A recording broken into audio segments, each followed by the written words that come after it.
This podcast is a quest for well-being, a quest for a meaningful life through the exploration of fundamental truth. Enlightening ideas, insights on physical, mental, and spiritual health. The inspiration is love. The aspiration is to awaken new ways of thinking that can lead us to a new way of being well. Welcome to Body, Mind, and Soul Healing Conversations.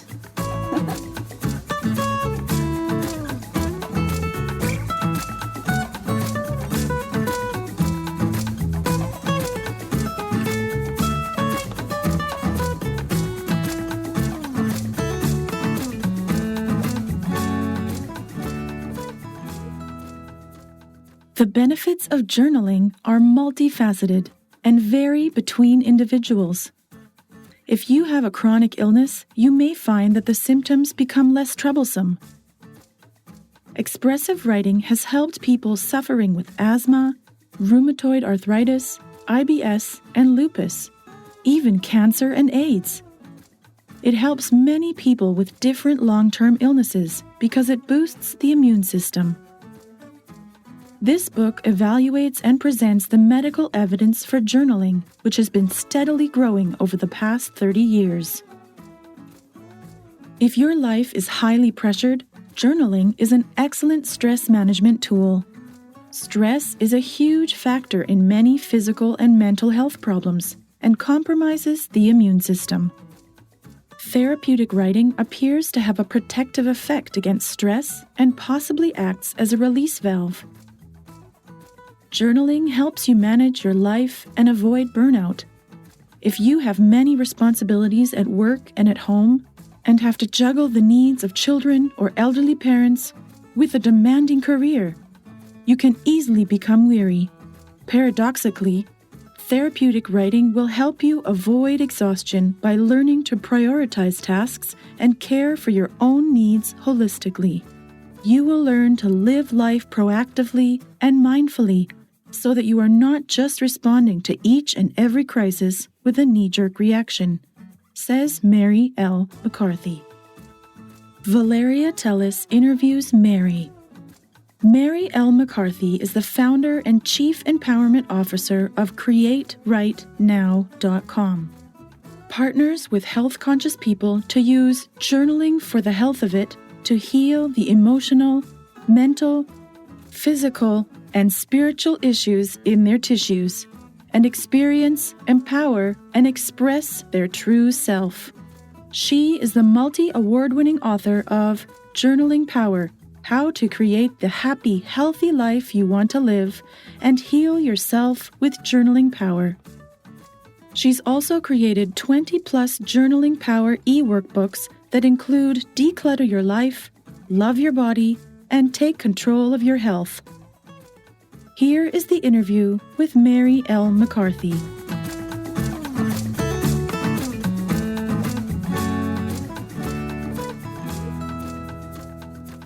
In your own words, who is Mary L Mccarthy? Mary L Mccarthy is a 68-year-old woman who lives in her goal-achieved beachfront home south of Boston. I run a successful online journaling for the health of it business, which is again another goal. That's another thing. When you ask who Mary McCarthy is, I would say that I'm a very goal-oriented person. I get focused on what I want and I go after it, and that's how I've gotten my successful business, my house on the beach, my best-selling books. All of those things. It's like I said, goals work really well for me. And I would say that would be the best thing that I would say about who Mary McCarthy is. She's a very focused, driven person. I guess one of my friends calls me tenacious Zen. I like that. I'm really focused on that, but I don't sweat the small stuff. I just I'm now enjoying what my father always used to talk about when I was a kid. His favorite phrase was time and patience. And I always thought he was really, do.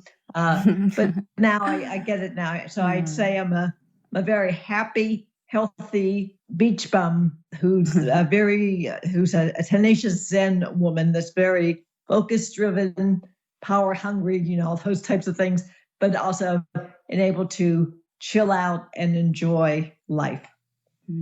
That sounds good. Sounds like a good balance. Very good one. I have a few warm-up questions for you before we talk about your book, Journaling Power, How to Create the Happy, Healthy Life You Want to Live. So my first warm-up question is, what is life? Life to me is an opportunity for us to discover and uncover and enjoy and experience our true self and be the best we can be at whoever it is that we are. Right.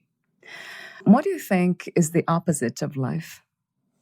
That's a good question. I don't know that I have an answer for that. I never really thought of the opposite of life. I just, I guess I'd have to be honest and say I don't have an answer for that one. Yes, yeah. What is the meaning of freedom to you, Mary?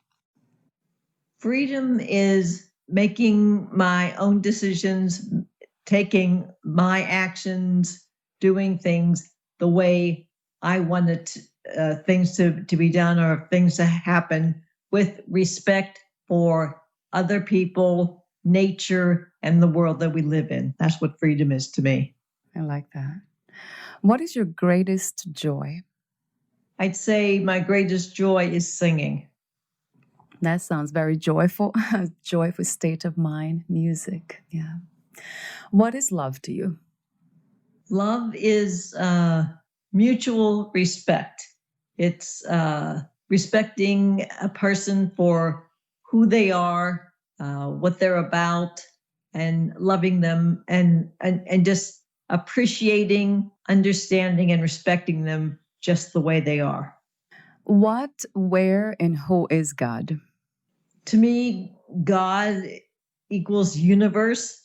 And I say that it's an energy, it's a feeling, it's an intuition, it's something that's much bigger than me. So, like I said, to me, God is the same as universe. There's just a higher power, higher source, whatever. But it's a benevolent, understanding, loving source. Yeah. What do you think is the purpose of your life? I believe that my sole purpose is creative self-expression, is to use every ounce of skill, energy, creativity, talent to create and share my voice with the world. Yeah. Why did you write the book, Journaling Power? Because I wanted to share my experiences of journaling and what it has done for me, how it had helped me find out who Mary McCarthy is, my true self. And I'm a very practical person. So I wanted to create I call it a self-help memoir that includes, my story and my experiences. But most important, it also provides journaling exercises, prompts, things like that to help people set up their own journaling practice and realize all the benefits and results that I have. So, like I said, I think I set up a whole new genre, shall we say, of books. It's called a self-help memoir. It's touchy-feely and sharing the intimacy of my life, which is a very big change because I don't really share a whole lot. But also then it provides something. It's really a workbook. People can use it for forever. Yeah, it's inspirational, isn't it? That's what we need more out there. And that's the work that you do. In the book, it says, I hear and I forget. I see and I remember. I write and I understand. What is it about writing that makes understanding possible? That's a very good question. I don't know. I just feel that, I guess, no, that's probably the answer I want to give. Writing helps us access our mind, our body, our soul, all of us, and that helps us understand how we think, why we think, where we come from, all those types of things. So it's just, I don't know. I think it's a magic. There's something magical and energetic and mysterious about that. There's something that when you put it down, maybe it's the tactical thing. The pen to the page. Like I said, I just consider it magic that it just somehow helps a person get into the inner sanctum, shall we say, of our body and our soul and our brain, and understand who really lives in our body. Yeah, there is something magical about seeing thoughts transformed into words. That's so true. Maybe because we have so many thoughts and it's hard to understand them when they are in our heads, because there are too many anyway. Yeah, maybe creates clarity and it's easier to see better.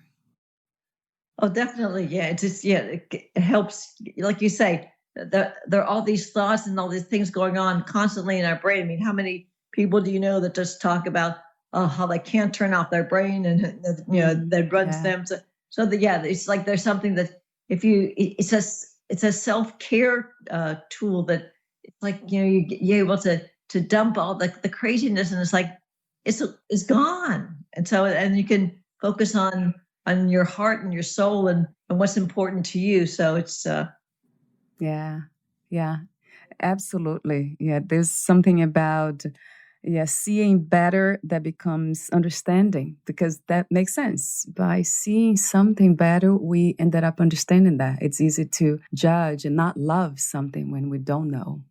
How did you discover writing therapy, and what did you discover through writing therapy?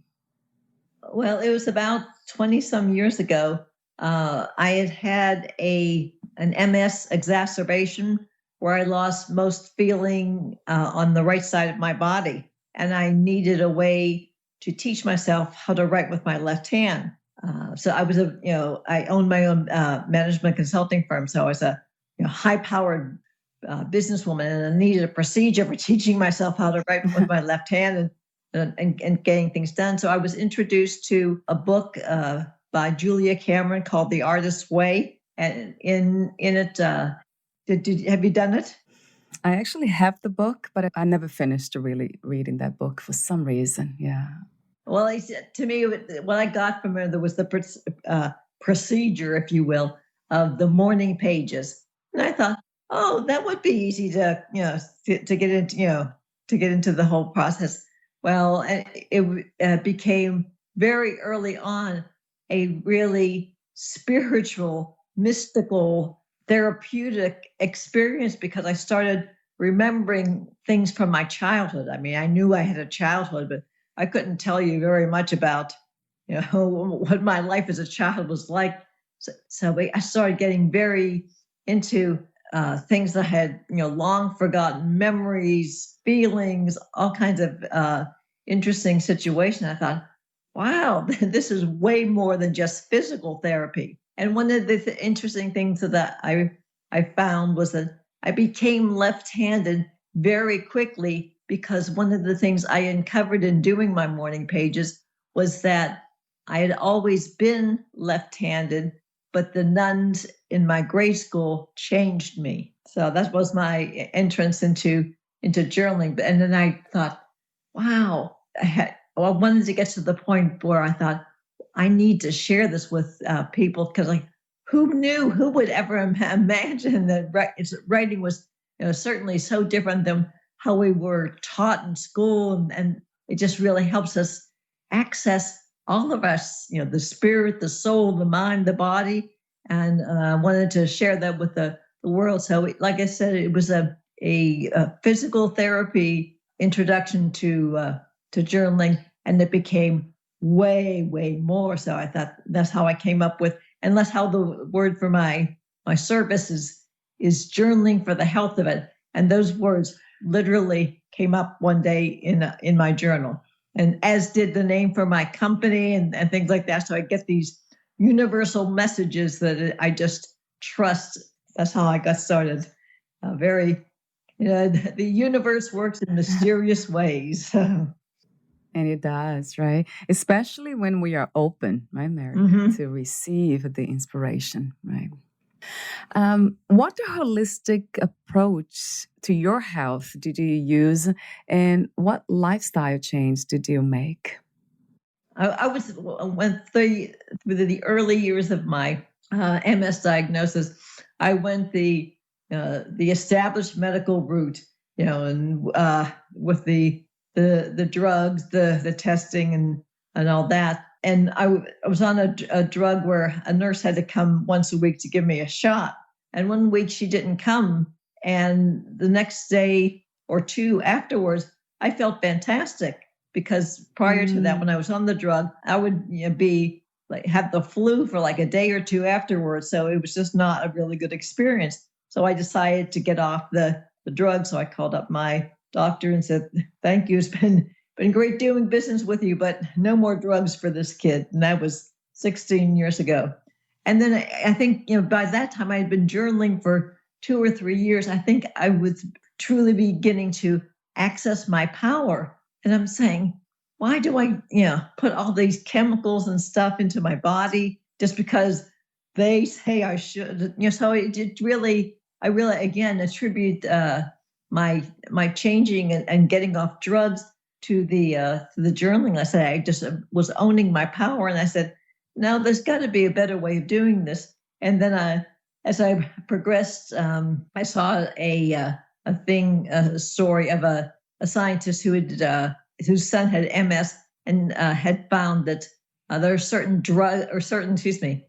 foods that aggravate the situation in the immune system. So I made a big change in my diet, and that helped me get off of over-the-counter crazy stuff like ibuprofen and all these crazy things we take for our headaches and everything. Because once I made the dietary changes, I didn't get sinus infections. I didn't get sick. So it's right. And now I've gone through the process, and it's just like it has made an absolutely tremendous change. And I really feel that's how that had opened up my creativity, enabled me to write my books. And I'm a singer, and I now have my voice teacher will verify I have a 5-octave range. So, and he attributes that to the fact that I got enough dairy and, really cuts down the mucus. So it's like,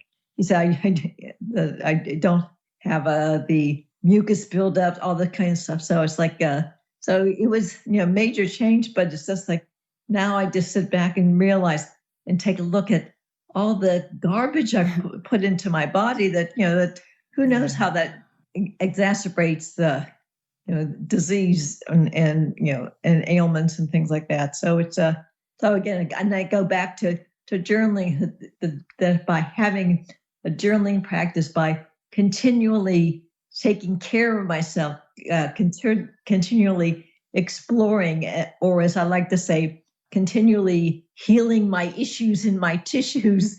Yeah, I like that. I just find that really has helped me get rid of all the garbage and connect with and stay connected to my true self. Wow. So let me just ask you another question about food and diets and all that. Are you a vegetarian? I'm on the Paleo Diet. Okay, so it's not necessarily becoming a vegetarian, because I heard a lot about, they call the plant-based diet, that's healing. Mm-hmm. So it's not, for you, it was not that way. It didn't have to be a plant-based diet. No, it worked out really beautifully. Again, synchronicity. I connected with a woman. I'd broken a couple of bones in my foot, and I needed 24/7 nursing care for a while. And one of the nurses I met was an expert cook. So I thought, oh, I'd love to, so anyway, she's been working with me, and that's what we did. We just tried a little bit of this and tried a little bit of that. And I just, I've always been, I've been off of dairy and the glutens and the soy and all those types of things for a long time. But I just knew something that I just really wanted to see what worked for me, and come to find out, the paleo with the fresh, or the organic chicken and turkey, that it works for me. So I think that too. I don't know that everybody, like you said, has to go the plant-based route. To me, it's just like, I was open to maybe vegetarian is the way to go, but for me, paleo just really works best, and it makes sense for me because we're talking about good, just basic food, and getting the meats from animals that have been treated humanely and fairly, and so it's like that. So I think that the trend, it's very important to look at the plant-based, but I just think you have to, it's trial and error, and just your body, if you listen, will tell you, what it needs or what it works for them. So yeah, I love that too, what you just said about the body knows. So if we listen to it, and also that it's all about the quality, for what I hear from you. It's not necessarily specific diet, but quality, nutritious foods. That makes sense. Right. And now too, when I take a look at, all what they put in, even just fresh fruits and vegetables, how they treat it with chemicals and things like that. It's just like, of course our body would be going crazy and be saying, help me. And that, the way it manifests itself is in all these strange, autoimmune diseases and things like that. So it's just, like I said, it's again, it's a big behavior change. It's a real challenge because we're just so programmed to, I have to do this, I have to eat this, and it's like, no, it's like we just need to take this, like with the journaling. We just need to take the time, sit down, and be with ourselves to really understand who we are. And that's what a lot of people are missing. A lot of people are pretty much out there sleepwalking through life. But like I said, and I really attribute making all the decisions and the dietary changes and that to the journaling, because as we said earlier, there's something magical. It just got me into my thoughts, my true self, and what do I want? What do I feel like?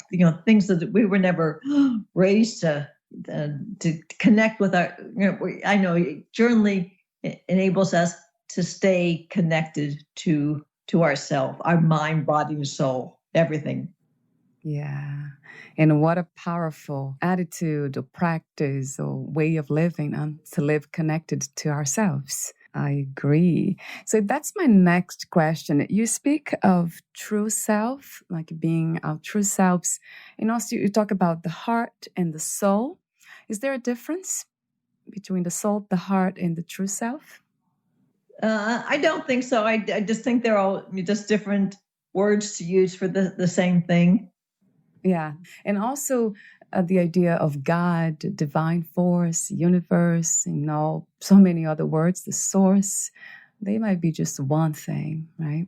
All these. Right. Exactly. So it's just yes. What have you been saying about journaling, the healing power of journaling, because it brings us back to ourselves.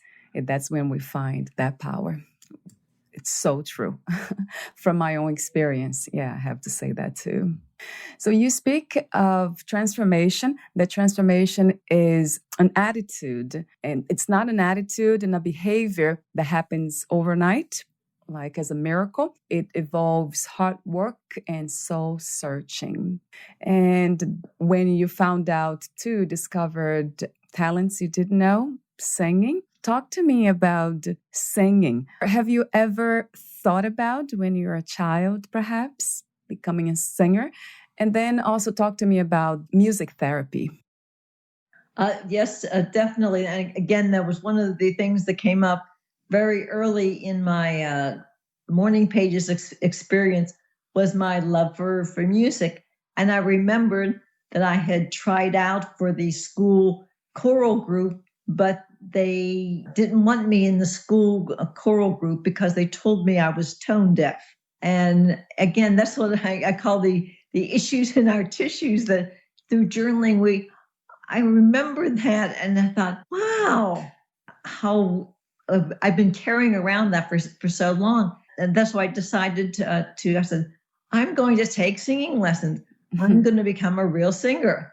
And again, synchronistically, in my local newspaper, about a month after I wrote those things in my journal, there's an article about a music school 2 towns over that catered to students of all ages, and that's where I went to start my practice. Learning how to become a singer, and I've been practicing and taking lessons for a long time now. I'm currently working with a gentleman out in New York who's all about the body, and using your voice appropriately, and so it's a very holistic approach to that. So again, it just goes back to the journaling. It's like it helped me remember how much I loved music and wanted to become a singer.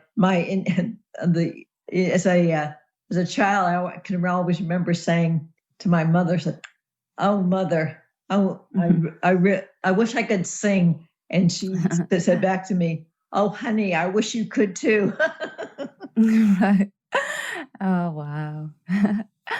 In a way, what I hear also, it's, you mentioned before self-care, but it's also self-love. It goes back to self-love.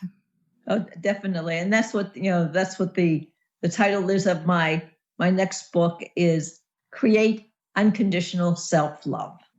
Right. Wow. Yeah, that's definitely the way to live this life, at least this experience in the human body. Yeah. Indeed. Yeah, beautiful. So what kinds of journaling are there? And how is journaling a two-way process? Journaling, to me, is the ultimate therapeutic tool. To me, journaling is a practice where you put the pen to the page every day in a routine fashion that's continually giving the message of self-love to your being. And two ways, it's truly talking to a friend, talking to a therapist, it's a dialogue with yourself.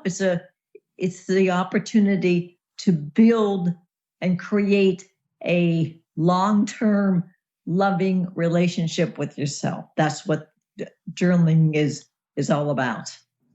Right. Do you think that anyone can benefit from journaling, or this is just for some people, not everyone? It is an equal opportunity employer.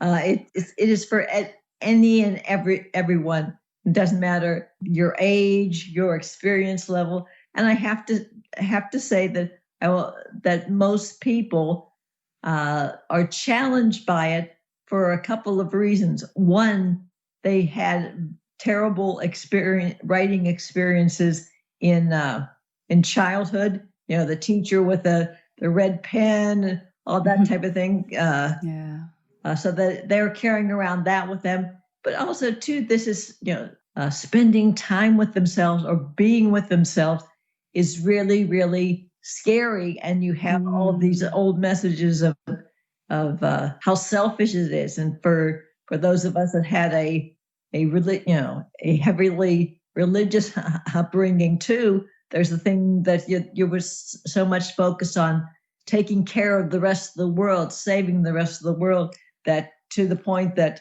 taking care of ourselves is like that was never put into the equation. So this is it is very scary because and we've been so much run by our brain and and our inner critic and what they told us we were, and we as children, as you know, we internalize all these things, right, wrong, or indifferent, and things inside our head and our body are all screwed up. So we have to do the heavy digging and the unsorting, shall we say, of all the craziness within, and that's where journaling comes in. But the bottom line is it's a big leap, and it requires a lot of work.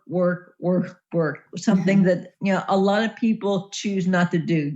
We are just so programmed that we need the quick fix. We need things yesterday and all that type of thing. So, wow. So journaling, it's also a unlearning. It can help us with that unlearning process about the programming about ourselves, the negative programming. Would you say that journaling it's also beneficial for children?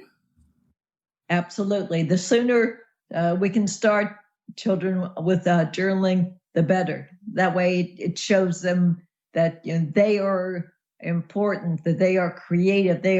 We show them from a very early age that we respect them as an individual, and we don't put the craziness like our parents and our teachers did on us. That we allow them to be who they are and explore who they are and understand who they are, so that way they grow up and with a self-image, and they won't have to spend the time in therapy or trying to figure things out, because we have allowed them from the get-go to be them. So yes, right. That's the best way, learning to live this way so we don't need to unlearn. True. Later on. What about science? This is something that science has acknowledged as a healing tool, or not yet? Oh, yes, definitely. And in my book, Journaling Power, I have some information from different studies that they have scientists have been doing that, again, they know that the technical things of what happens in your brain when you write and things like that, but so that it is getting more and more acceptance of it being a very viable healing tool. Yeah, I read some of them, and that's so true. Has been proven already.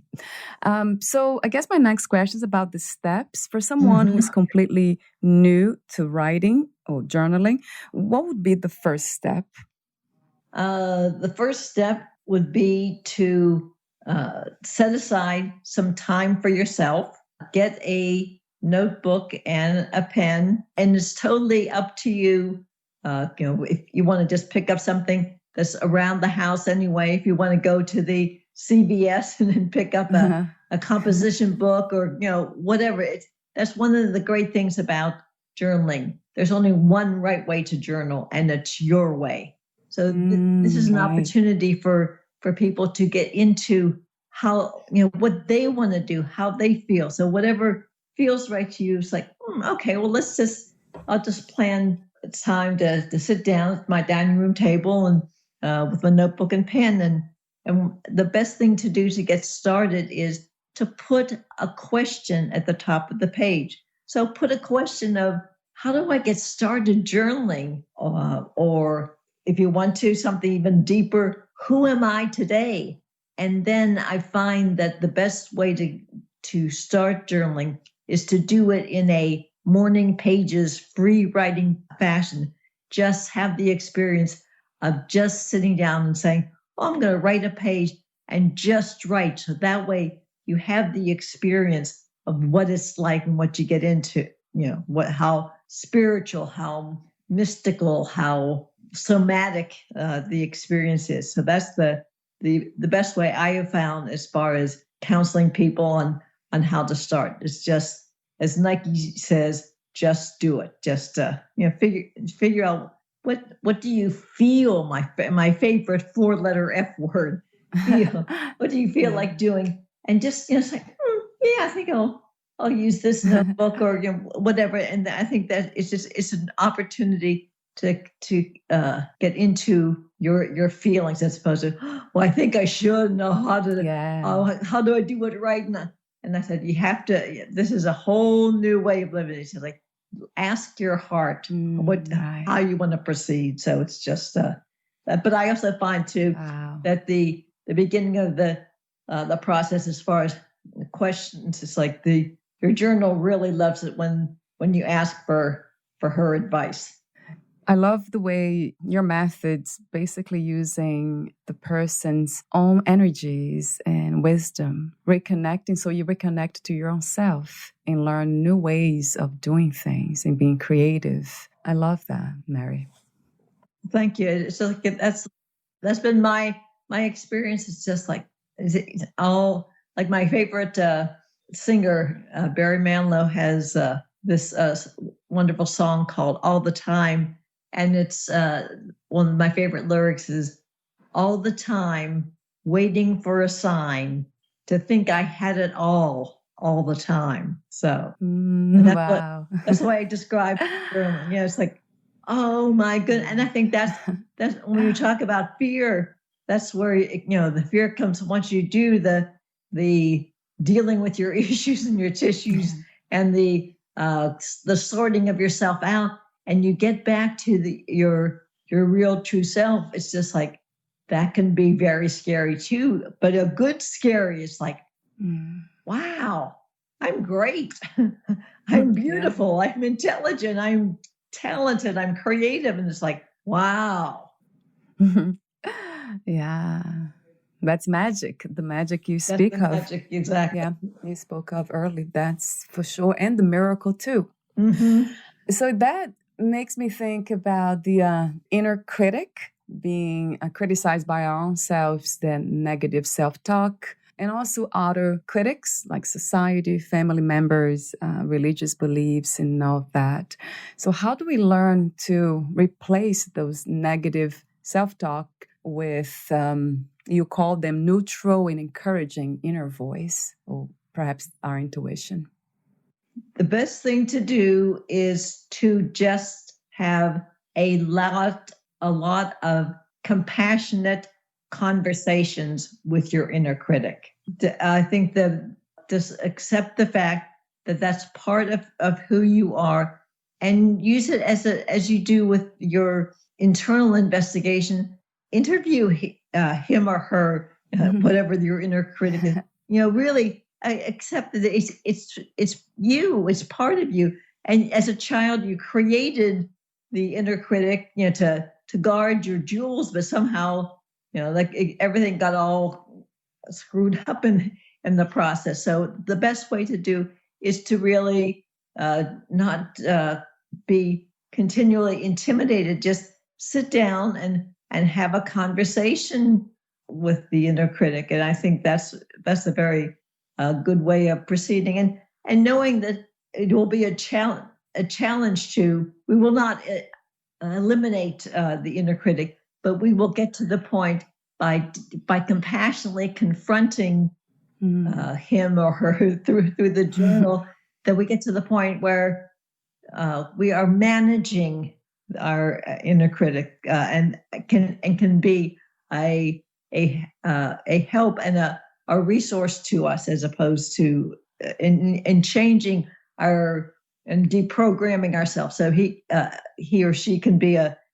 great ally in the process. But it's just really, as I said, just the opportunity to just do something that we just don't, or not real comfortable with. It's confrontation. And that's why I call it compassionate confrontation. It's just like, have the dialogue, have the conversations in your journal with your inner critic, and that way you'll work on realizing, you'll get back control. You'll get your power back rather than having all these, whatever the inner critic and all the inner voices, it'll put you back in charge. So the journal is an opportunity to have those conversations with understanding where the inner critic comes from, what's going on. So it's just, and you get to the point, like I say, that we are controlling it. It is not controlling us. Right. I love the approach of compassion because that brings understanding, right? So we know why those feelings are there, the reason why. And that's important to know, that they have been there long enough. That's why they're used to that place, our minds. So how is breathing, gratitude, and mindfulness? How is breathing, gratitude, and mindful eating connected to journaling? You talked earlier about eating, but you mentioned mindful eating. Is that somewhat different than just eating healthy? Oh, definitely. Eating is, I think an even better word would be conscious eating. It's just, I think we do so many things just remotely, and especially when it comes to food and providing the fuel for our body and the information for our brain. We just, so much of that's just, we're so much in the treadmill. We have to do this. We have to do it. It's like we treat our food the way we've treated our body. That is something that, it's like a car we have to take to the shop to get fixed, whatever. I think it's really building up creating a relationship with what you're putting into your body, the food that you're putting into your body. So that's where the mindfulness comes into, and the conscious eating comes into the process. And I think, again, that is a benefit of the journaling, because in the journaling, we understand how long we've been truly running away from ourselves, running away from our true selves, running around, not only externally, but internally. And I think that by sorting through ourselves and getting clear, it's just like we're much more open to taking our time, to savoring, to enjoying the moment, and that comes with the food. So I mean, eating healthy is definitely a step one, but how we eat, how we enjoy our food, how we express the gratitude for the wonderful food, all those other steps in the process are very important and help us become healthier and happier. Yeah, that resonates about having this healthy relationship with food and enjoying. That's because a lot of times we feel guilty about the things we eat. That's kind of interesting. Or we eat certain things because we have to. So what about breathing? How is breathing connected to journaling? Again, I think journaling helps us breathe. It helps us, again, we're just so used to running around and stuffing everything down and all that. But I think journaling has helped me see that, okay. I think it's just like somehow the breath is connected with stress. It's like we've just been so used to shutting off our breath, really. And that was my own experience, that I think, and that's what I've realized and gotten the feedback from my voice teacher, is that my whole life and our childhood and the way we were taught and programmed, if you will, or whatever. It's like, do what your mother did and your father did. This is the way to do it. Da, da, da, da. And it's like, ooh, now, and it's like I said earlier when we were talking about, when I was a young girl, I always, my father always used to talk about, working with his roses and time and patience. And I just thought, what is he talking about? But it's just like there's something that the journaling helped us get by returning back to who we are. It's like, yes, we need to breathe to live. We need to, and also, our body, all parts of our body need need oxygen and breath Right. and that. So it's just again, going back to the journaling, it just helps by getting back to who we are and really understanding. Yes, we need to be mindful of the foods that we're putting in our body. We can realize how valuable it is just to take a moment and breathe. So Yeah. Wow. It's like going back to basics, right? true. Breathing is the foundation for life. Mm-hmm. I have a few more questions, final questions for you. But before that, talk to me about your journaling challenge programs. Oh, what I have are several different workbooks in my store that involve like money mastery in 7 days, love your body in 28 days, take control of your health in 24 days. So those are the challenge workbooks that enable a person to take a certain period of time to really work on the issues that they want to work on, be it in the area of self or self esteem, being your body image, or your health, or your money challenges. So that those are the challenges that I've had available to people that want to get into a program, if you will, and work on specific issues. Yeah, I like that. Would you like to add anything or read a passage in your book before I ask you my final questions, Mary? No, I think we've covered all the things I would love to talk about when it comes to journaling. So thank you for your fantastic questions. They were really mind-blowing. Thank you. So my final questions. How do you define success? What is to be successful? For me, to be successful means a good night's sleep, waking up in the morning and being the best that you can be, and sharing what the best is with the world. That's what success is to me. Yeah. And I love the way you go back to basics again, sleeping, right? So important. What was the hardest lesson to learn about yourself? The hardest lesson I had to learn about myself was that I have, for a long, long time, not treated myself very well at all. I treated the rest of the world wonderfully, beautifully, compassionately.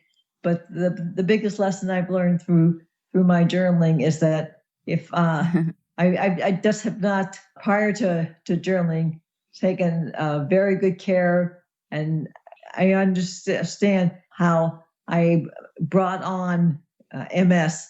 I just think that my body finally said, enough. You gotta start understanding who you are and loving yourself, and realize what a great, wonderful person you are. So I'd say that like how the hardest lesson I learned was how I really had treated myself, and really almost abused myself for a long, long time. So I just thought, but I am a good, loving, compassionate person. And it's like, that was my learning. Yeah. So if I ask you today, who is the most important person in the universe, what would you say? Me. Yes. What is another word for healing? Compassion. If you knew you would die soon, meaning losing the body, would you make any changes in your life? Do anything differently? None whatsoever. I'm happy, and I say that oftentimes. Like I said, if with especially with the pandemic that's come up, and I said, if it's my time to move on to wherever I'm supposed to go next, fine. I really felt that I have worked and done everything I possibly could to be the best Mary L Mccarthy, and share Mary L Mccarthy with the world. And I'm ready to go on to wherever I'm going to next when I'm ready. Yeah, I like that answer too. I actually love that answer. Speaking of life after death, do you believe in life after death or hope that there is? Oh, definitely, because I very much believe and understand past lives and all the lives I've led, and that we are souls that are in this lifetime experiencing a human existence. So I know where I'm going on to something next. So I don't see it as you're born, you die. No, I don't see it as death. I see it as people so rightly call it a passage. We're passing on to wherever we're going to next. Right. What are 3 things about life you know for sure as of today? Wow, I don't know how to answer that. I guess the one thing I know about life for sure is that I trust myself. I believe in myself.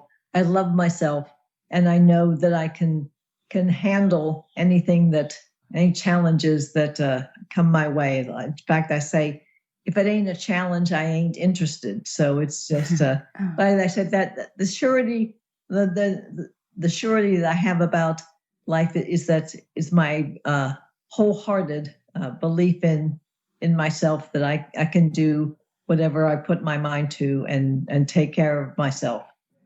That is wonderful. It has been a great conversation, Mary. Genuine, peaceful, loving. Thank you so much. Well, thank you very much for having me on. I appreciate it. Your questions are fantastic. They really made me think. Yeah, thank you for your answers. Where can we find more information about you, your books, products, services, and future projects? You can find me at Create Right Now, and the right is WRITE, createrightnow.com. Perfect. Thank you so much again, and we'll talk soon. All right. Thank you so much. Bye. Thank you. Bye, Mary.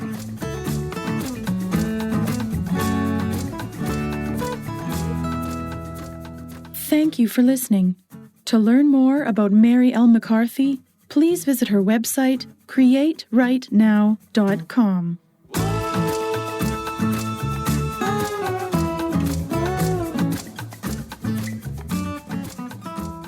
To learn more about this podcast, please visit fitforjoy.org/podcast. I want to thank the Patreon members, Lawrence McGrath, Mark Basden, Terry Clayton, and Aidan Vickrock. Thank you again for listening, and bye for now.